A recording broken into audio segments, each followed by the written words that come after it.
Were you saying something, Dave? I just, I just said, okay, Beverly, let's get going. In just 1 second. Good evening. Welcome to Metapysical Monday with RevBev here. Thanks for joining us. Tonight our topic is realization. And we'll talk about it from a couple of different points of view. There's Rocio joining us.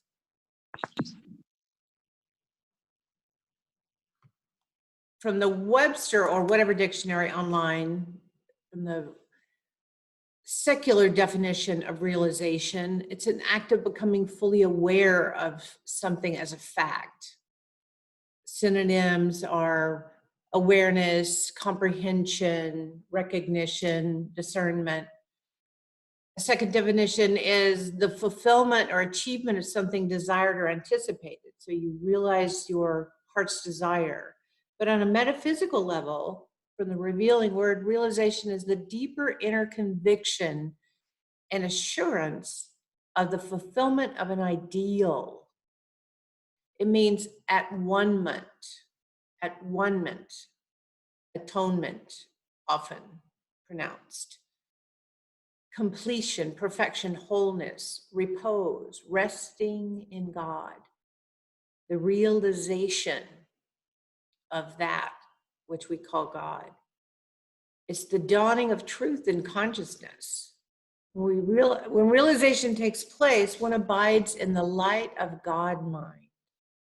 It is the inner conviction that prayer has been answered. Although there is not yet any sort of outward manifestation. So that moment when sometimes we pray from the consciousness of begging and beseeching, and sometimes we get to that realization where we know our prayer is an affirmation of a greater truth. Even though we have no evidence of it, we know that our prayer has already been answered. This is how Jesus taught us to pray, claiming it has already been done. The supreme realization is unity. Realization is unity with God mind, complete oneness. That's how we can have that realization, when we realize our oneness with all that is and all that creates and all that becomes form in this world. With the Christ consciousness, the highest realization is taking place more widely today among men than any other time in history. Jesus fully attained this supreme realization. Unity's 5-step prayer process includes realization. And you might notice anytime I say a prayer or I lead a meditation, it follows basically the same flow. Relaxing, we close our eyes and we breathe. And we're just becoming centered and dropping into a certain, the present moment. And we let go of anything outside of ourselves, anything that's distracting or pulling us away from the moment. And then we concentrate by quieting our mind. We focus our thoughts within, or we simply still our mind. And then we have a time of meditation where we open our minds and our hearts, and we're just resting in repose of the spirit that's alive within us. And while we're in that repose, the realization comes in the silence. In the silence of your soul, know that you are one with God. Allow this realization to permeate your being. That's where we are just before we say thank you.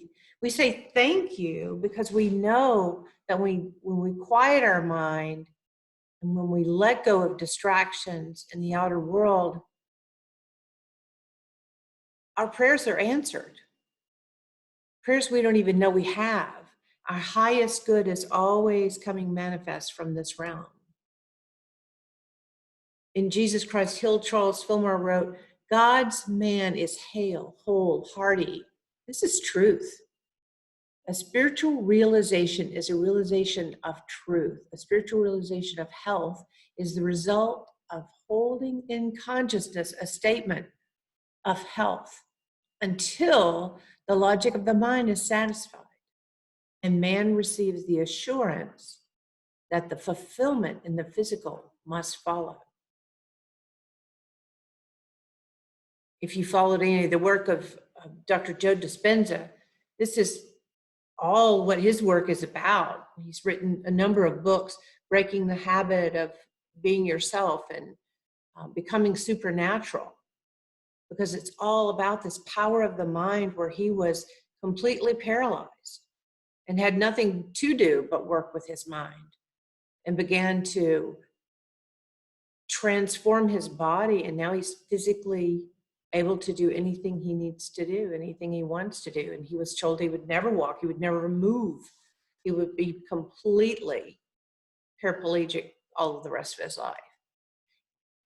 So it goes on to say, in other words, by realizing a healing prayer, man lays hold of the principle of health itself. And the whole consciousness is illumined. He perceives principle working out his health problems for him. Principle meaning God, meaning that divine mind.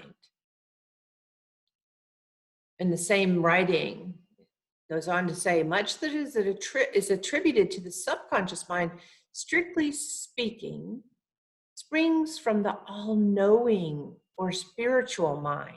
Last week we talked about the three phases of mind: the subconscious mind, the conscious mind, and the superconscious mind. And when we cannot intellectually account for our knowledge, we assume that the subconscious mind to be the source, when in fact, yet we should know that the subconscious mind is the storehouse of past knowledge and past experiences.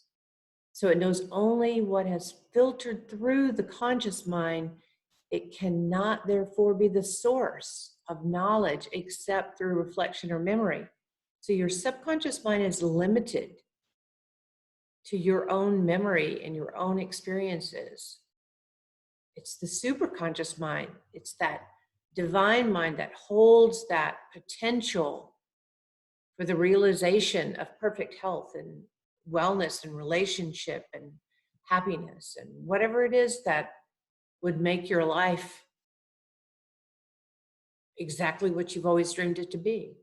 This memory of what man has passed through in the eons of his experience is often called intuition. So we have this, it's the instinct of the animal soul. We know intuitively what is true for us and what's not true.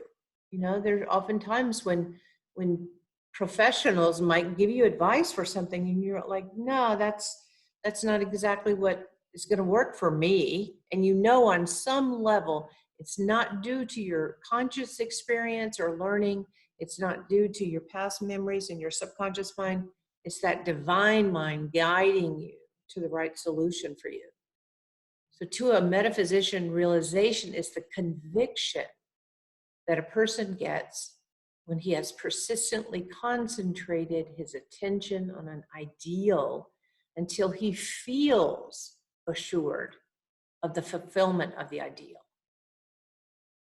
Elohim, or God, pronounced his creation, his spiritual creation, very good in the Old Testament. Then he rested from all of his work. And this is really important, this resting, this repose, the letting go. Once we use our creative mind to come up with whatever that ideal is, we have to sit back. We have to rest in truth that it will manifest. It's the resting, it's the letting go of the efforting, which can sometimes cause contraction, that limits us. Goes on to say there was as yet no manifestation, no herbs of the field had sprung up. There was not a man to till the ground in Genesis 2:5. Yet the planning mind, the mind of God, had the realization that the spiritual law had been fulfilled and that it should rest from all its works. So it's that point where you do your creative process, and then you have to just breathe it. You have to just let it come to pass. Because we can't, if we're working so hard to figure out a specific way forward, we're often limited by our own mind, our human mind, which only knows of our own experiences. Divine mind knows of all the possibilities. The subconscious mind, the subconscious realms of mind, and we talked about this last week, this is a quote from last week, the subconscious realm of mind is the realm that contains all the past thoughts. First we think consciously, and this thought becomes subconscious over time, carrying on its work of building up or possibly tearing down according to its character, the character of the words or the thoughts that you're using. The subconscious mind cannot take the initiative, but depends on the conscious mind for direction. When one is quickened of spirit, meaning connected with the superconscious mind, one's true thoughts are set to work and the subconscious states of error are broken up and dissolved. So once you get your mind trained on that higher aspect of mind that lives within you, then all that garbage that you get drag around in your subconscious mind can just be dissolved. And Shakespeare wrote in Hamlet, "My words fly up, my thoughts remain below. Words without thoughts never go to heaven." So you might say a lot of words that sound like you believe in good things or you expect good things, but if your thoughts remain on your challenges,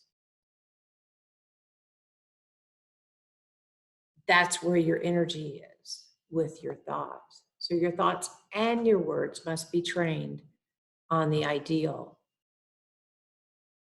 Also from Outer Smashing Power of Mind, this is all accomplished through the externalization of the superconscious, which is the God mind, which is omnipresent and ever ready to manifest itself through us as it did through Jesus. A quote from the Bible, "Let Christ be formed in you." Christ being not the man Jesus, but that Christ consciousness, that higher consciousness, the way of understanding how the world works, and that oneness with God, which is all. So that concludes my presentation.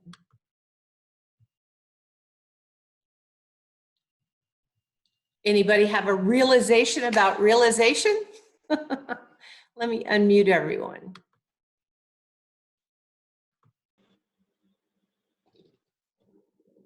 Rocio, you're talking, but can't hear you yet. Oh, I am? Okay. Yes, go ahead. Well, it's just you know, you have to hear it so many other ways. I mean, it's beautiful. I loved it. I loved it. Looking at the process kind of makes it more understandable. For me, when they were saying, claim your power, claim your prayer, you know, it was like, how do you claim it? Make it yours, because it's you the one that gets in the way of the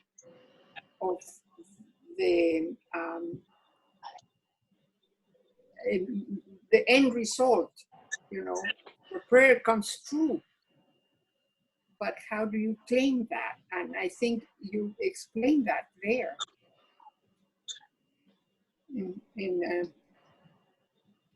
It makes it clear.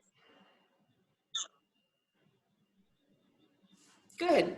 Because of the 1, 2, 3, the process.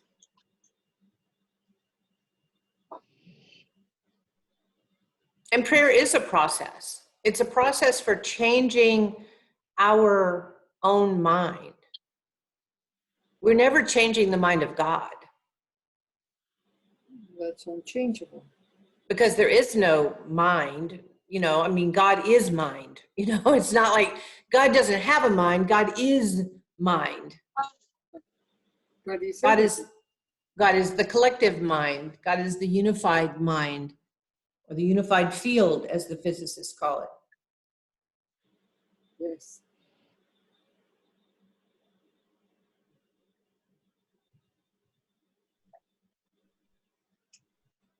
So the realization is not, as in the dictionary definition of awareness or of a fact.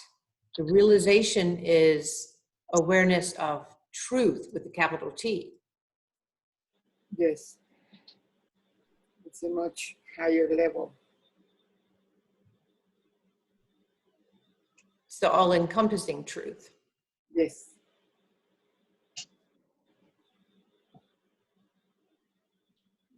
Teddy, any thoughts? I just read today that if you live consciously, so your whole life becomes a prayer. That you live a prayer. Living is a prayer. That's true. And whether you're conscious of it or not, your life is still a prayer. Prayer, but then you are aware of it. But if you live consciously, you're manifesting through your prayers in a more conscious way. Yeah. But you can't not pray, you know. Yeah. You can't not be manifesting. It's just, where's your focus? And then that will show you, or the outcome will show you where your focus has been, you know. So they can be negative or positive. Depends what you think. Yeah, you know, if we go back to the discussion at one time about good and evil and absolute, I mean, there really isn't really negative or positive. Is it in alignment, and do you feel harmony, or do you feel disharmony? So you might have an outcome that you consider negative, but it might be in harmony for me. You know, I might think that it was a positive outcome, and you might think it was not.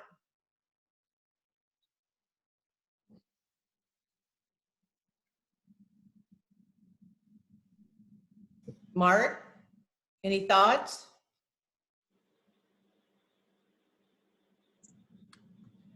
It's quiet.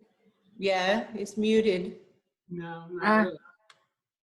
Just listening. Dave Russell, anything from you? No, I don't think I had ever heard the term superconscious. Thinking about it in those terms, seems as logical as any other description I've heard of the larger consciousness, super mind, whatever you want to call it. I guess you can call it super consciousness. I tend to think that more goes on in the subconscious world than goes on in the conscious world for most of us most of the time. I think that's true until you start being consciously aware. You know, until you, Yeah. and that's the whole point of mindfulness, right? The more we bring our consciousness to this moment, then the less the subconscious mind has control over our lives. And I like the idea of the outcome shows you what you were thinking about. That's a good one. Yeah. I get you. And it's true, when we live our lives, you know, so much of the world is in survival mode, and we're just reacting. And often it's hard to stop and take a breath and to make a conscious choice of where your attention goes. Yes. But when we can do that, the conscious mind over time can retrain the subconscious or release, put more focus on where you want your attention to be, as opposed to being whipped around by the subconscious mind. Because subconscious mind is that reptilian brain, it's always in survival mode. It's always looking for a problem and going to tell you how bad it used to be and how bad it could get. all the concerns.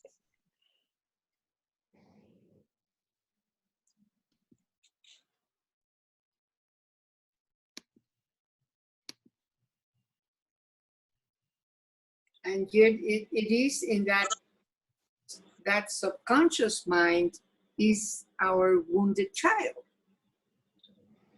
Correct? It is. It's the wounded child of your entire family and your ancestors and Oh, okay. Not the only- collective the wounded child of the collective consciousness, our race consciousness. Mhm. It's expansive. Mhm. Oh, good. No, I've been kicked. Good to know, huh? Thrilled.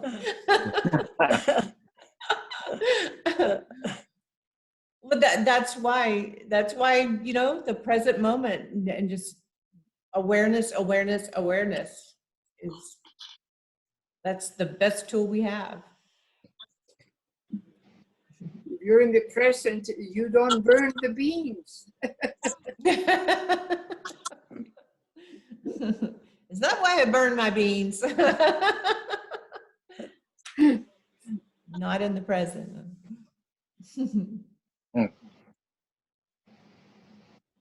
But that's the whole point of, sometimes people ask me about the way I lead meditation, because some other people will lead the meditation and it sounds more like a traditional prayer. But for me, even my prayer sounds like meditation. But it's because I'm following this process, which is it's to get us into that mode, to keep bringing us back to that stilling of our mind so that we can allow ourselves to become more and more aware of that presence within us.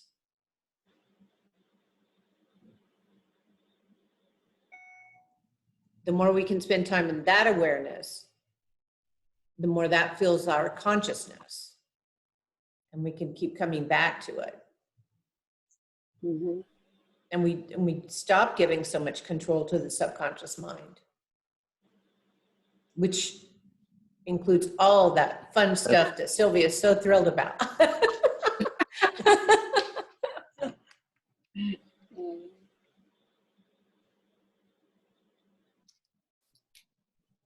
It sounds easy. Yeah, it always is simple. It's a simple thing, but not necessarily an easy thing.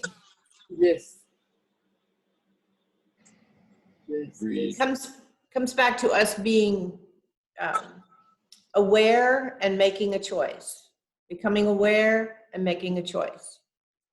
Becoming aware and making a choice. Mm-hmm. To be vigilant, you're vigilant, your thoughts. Where are you? Uh-oh. Come back. Come back to center, right? Yeah, just back to this Oh, moment. but this, that, and the other. Doesn't matter. Let it go. Mm-hmm. That's one thing. It's funny that you said let it go, because when I was working with Tony Fish as my mentor, sometimes she would just say to me, let it go. And I would not be ready. And I would say, well, I hear you. And yeah, that's what I need to do. And I would keep talking, and she'd just keep saying, let it go, let it go, let it go, until finally she'd stopped my little pattern of whatever story I was telling. And then we would start laughing. And then sometimes I would call her and I would say, okay, I just need you to be brutal and give me the let it go treatment. So whatever I said, she would just say, let it go. Yes, I think I remember that one. It was very effective because she's very matter of fact. And, you know, my mind was just wanting to go down a certain rabbit hole, and she just kept reminding it until it gave in and let it go. Mhm.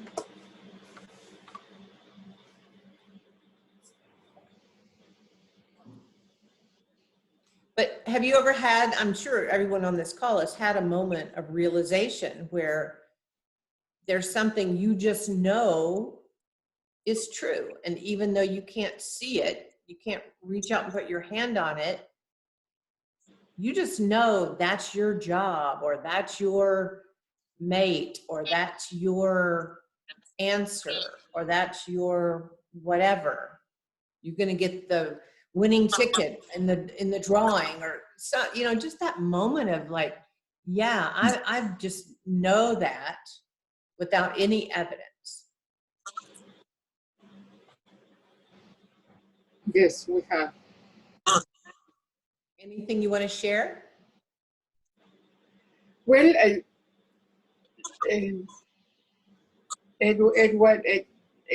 it was a connection with a future husband that was not even my boyfriend at the time, that he really, we connected in a level that didn't have words. And that was it.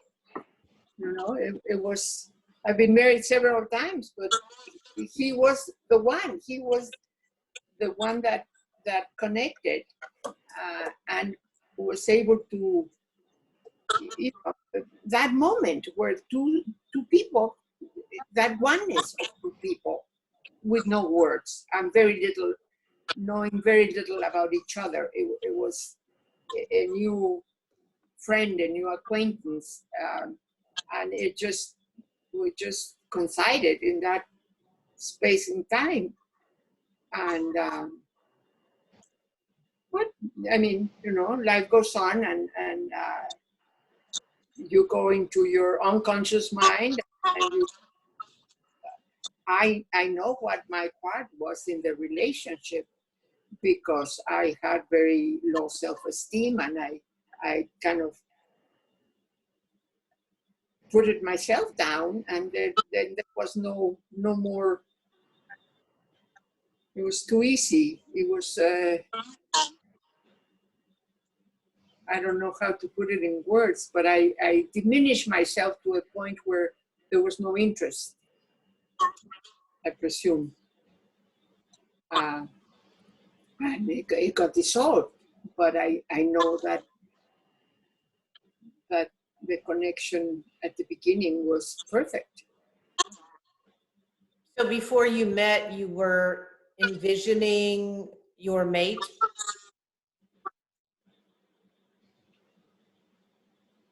No, I was just living life. You know, I was a stewardess. He was a pilot. We were with friends, and I was in a very, very emotional state because I hadn't slept the whole night, and long story. And I got to a point where I was kind of looking at myself, at my life, and what am I doing with my life? At this point, I am living with my parents. I have a daughter that's 1 year old, and this life that I'm leading is not going anywhere, and it's not making me feel that I'm accomplishing anything except having fun, and that was kind of very, very shocking at the time, and he was able to read that and to say it's fine, you know, it's part of life. We say about evil and good or evil, and where are you? You're judging yourself, you're living life, and somebody just doesn't take advantage of that or not. It just sees you for that in your divine spark. It just sees the light in you, not the dark in you. And it was a connection that was very strong, and we had a good life. But I know that in my part, although superficially it was like, you know, he found another person and he wanted a divorce, and I was going to pieces. But then taking responsibility, what was my part? Well, my part is I lost myself to him, myself, me, who I was. And so that did not work. And that had been my part. You know, yes, yes, yes. Whatever you say, my dear, that doesn't work. Because you're negating your own needs and your own character, your own tastes, your own yourself. So you had another realization at that point. Yes, yes, because it you know, if you judge the situation on the outside, he was the bad guy, absolutely. And I realized, like, yeah, well, I gave him all the wings to be the bad guy. I mean, you know, there was no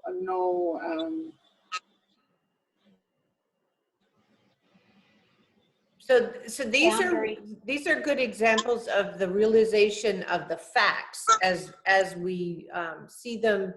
If we look at that first definition from the dictionary, what we think are the facts. But was there a point at which you had a realization from that higher consciousness that your oneness with God, the oneness with Him, with all things? Say that again, Beverly. Well, realization, as we were talking about it from the very beginning, the awareness of facts, right? You know, you had a realization of a connection with Him, but then at later time you had a realization of the facts as they appeared at the time in your relationship.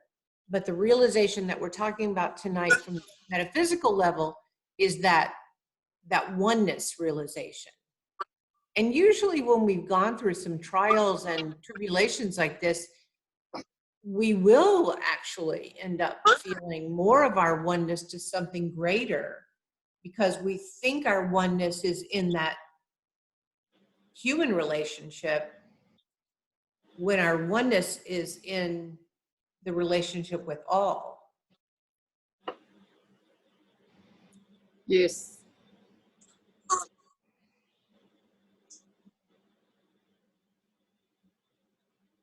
Eventually I did eventually, and that was my prayer and my goal to have more of that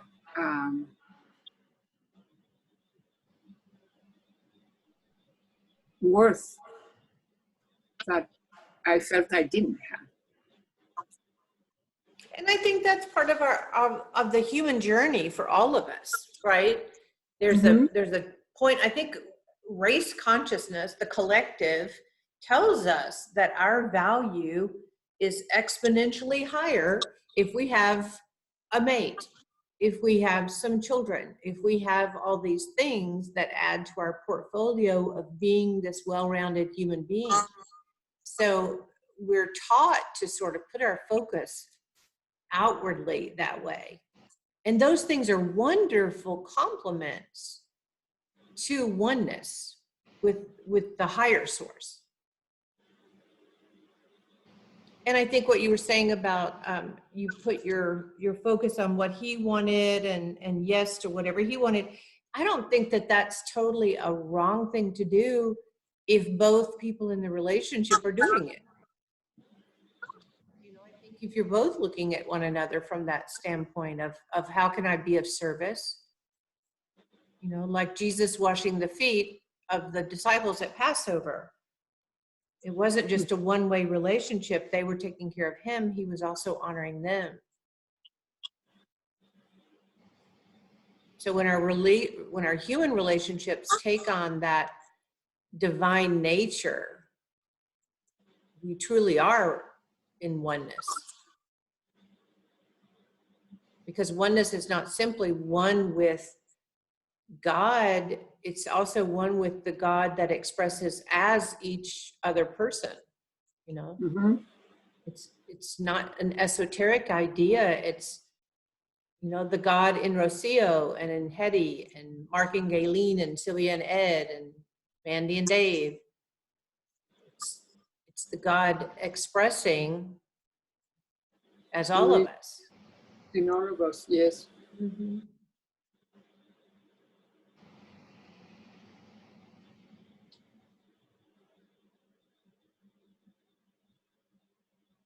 So to me, one of the places where I have the greatest realizations, often in meditation for sure, but when I walk in nature, that's when I get just awe and that awareness, just that, wow, you know, I'm the same as the tree. The leaf blowing in the wind is feeling the same thing that I'm feeling, you know? The leaf feels the same breeze and the grass is moving just like my hair is moving. I just get so into nature that I'm just, that's where I feel oneness. Beautiful. And it's, you know, I haven't, yes, I have, but you know, you read stories or you know people that were in the country and they had a horse and the chickens and I was a city girl. We have a gardener and you know there were the flowers and not that I don't or I wouldn't admire the sunrise or the moon in the evening or those little moments, but it was not, I wasn't around it. I wasn't raised like that. You know, you were raised to be a good girl and have a relationship and have children and be good and you know, live happily ever after. Well, I don't think I don't know very many people who are raised to really have a connection with nature, unless you're raised in a Taoist household or, you know, I mean, I think sometimes, even if you're raised with chickens and cows and horses, you know, often they're functional, just like children are often functional in a family. So, you know, it's, you know, when I was, I guess in my 30s or whatever, my parents and I were talking and I think I was going to therapy or something and they're like, are you talking about us? And I'm like, well, it's my therapy. I'm going to talk about what I want to talk about. But what I told my parents was I said, look, I've been out of your house almost as long as I was in your house. So, you know, if I'm going to therapy, I'm going for myself. Just like if we're learning to connect with nature, we're learning not because someone taught us, but because it's our nature to be that way, you know? And everybody can do it if you want to. If you just go out and take your shoes off and, you know, just do a walking meditation. Maybe when this is over, everybody can go into some little piece of grass near them and you just take one step and you breathe in. And then you take the next step and you breathe out.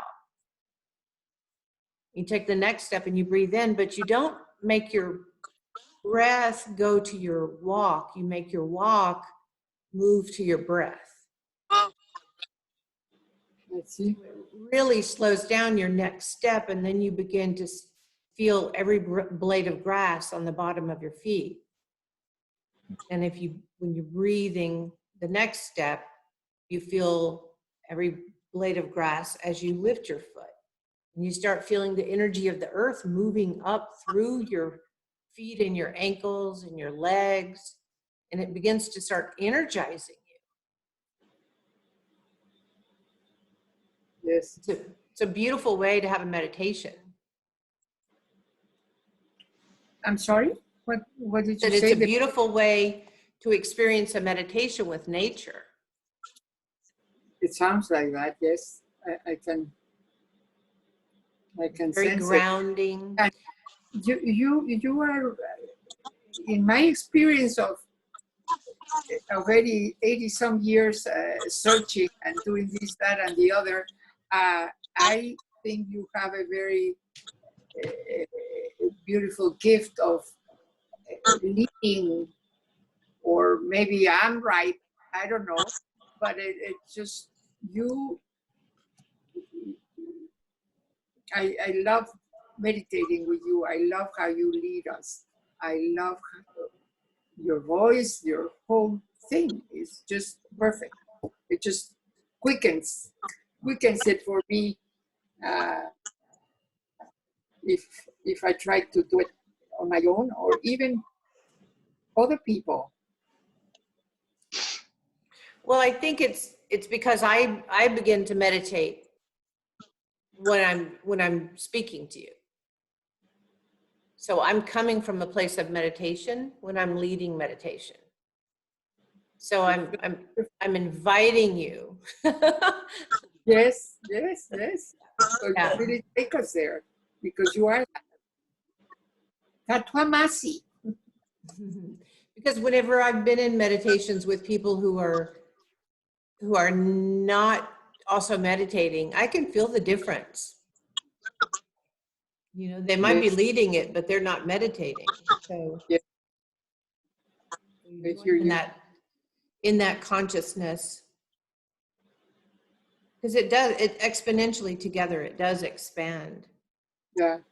And there is a recognition. I've led meditations where this happened, but it for me it's not it's sometimes. Mm-hmm. Just need to practice. Yeah. Need more meditations. Yes, yes, yes. Speaking of which, shall we have a brief one before we close? We have it what? A brief meditation before we close? I would Okay. love. Okay. Okay. So let's just sit back in our chair. Let your spine be straight. You can place both feet on the floor. Uncross your feet, your hands.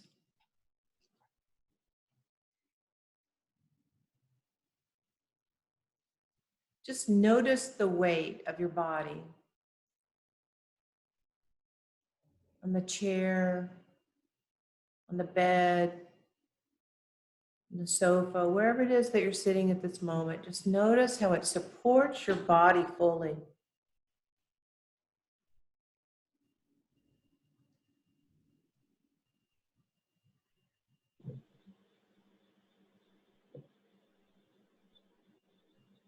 Together, let's take a deep breath in and release.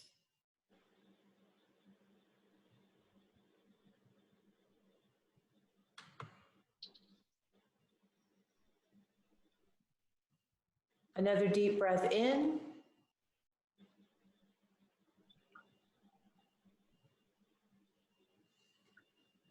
and slowly release.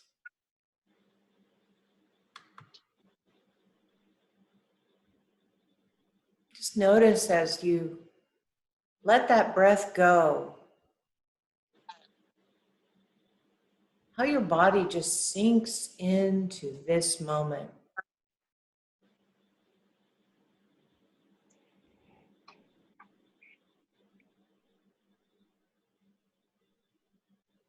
It almost feels like you've gotten heavier.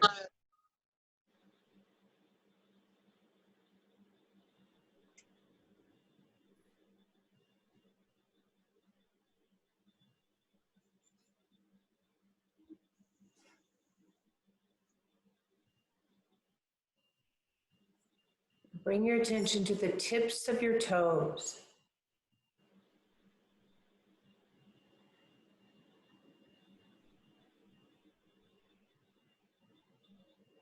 The balls of your feet. Your heels and ankles.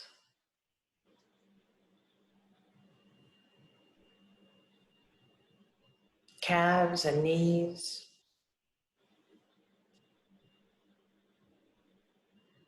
Thighs and buttocks.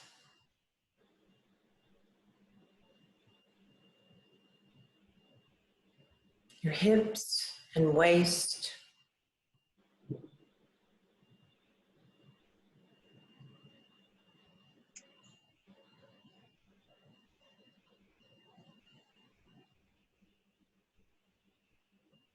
Your stomach and mid-back.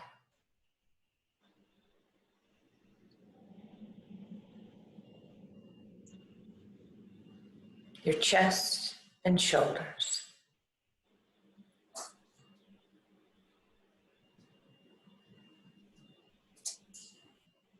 Upper arms and elbows.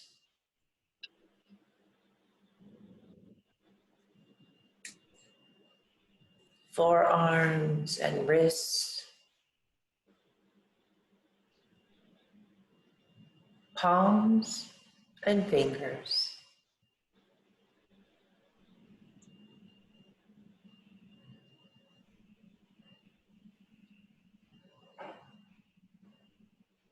Your neck and jaw.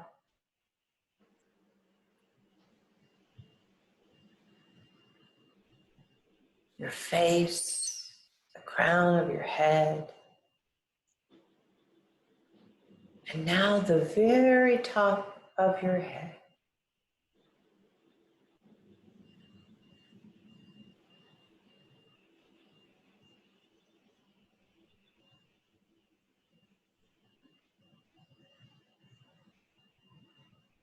Your whole body.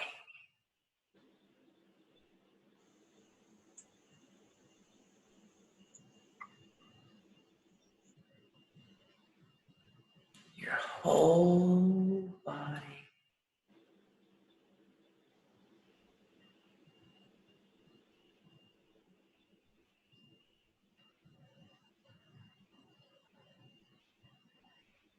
Completely still.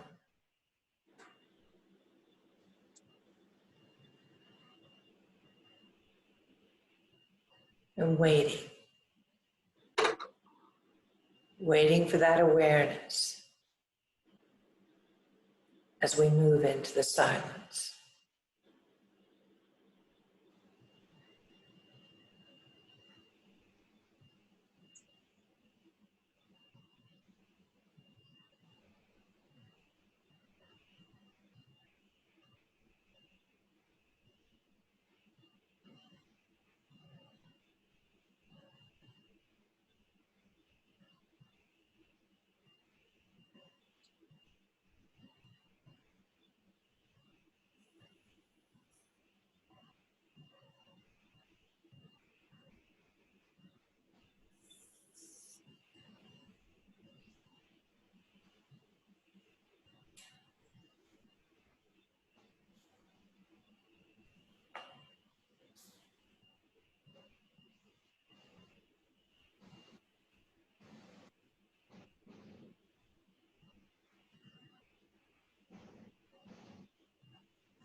Together, let's take a deep breath in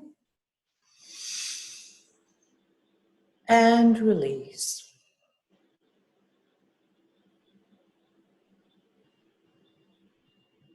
And as we take that next deep breath in, we draw our attention back, fully present and fully aware. We move our fingers and toes.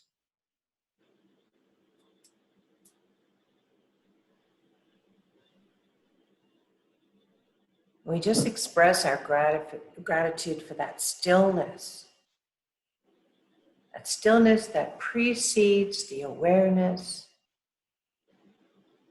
that brings us the realization of our absolute oneness at all times, with all things.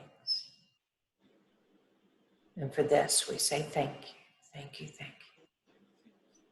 And so it is.